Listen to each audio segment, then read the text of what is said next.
hyper extension လောက်တာတင်ပါမထိပဲနဲ့ခါးတွေပဲထင်းနေလို့စိတ်နေနေရဆိုလို့ရှိရင်ဒီဗီဒီယိုမှာပြပေးမယ် chips လေးတွေကိုစက်ကြည့်ပေးနော်ပထမဆုံး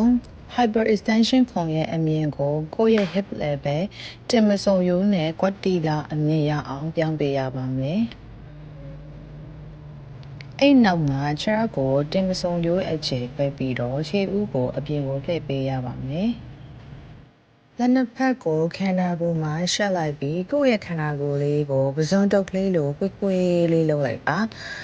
ခန္ဓာကိုယ်အပေါ်ပိုင်းကိုအောက်ကိုရောက်နိုင်တဲ့လောက်ကိုင်းချပြီးတော့အပေါ်ကိုပြန်ဆွဲတင်တဲ့အခါ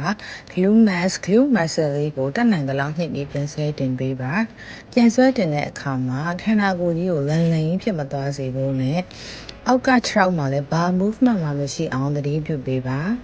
အခုပြောပြသွားတဲ့ tips လေးတွေကိုသုံးပြီးတော့လုပ်မယ်ဆိုလို့ရှိရင်တင်ပါလေးတွေကိုထိမှအသေးချပါပဲရှင်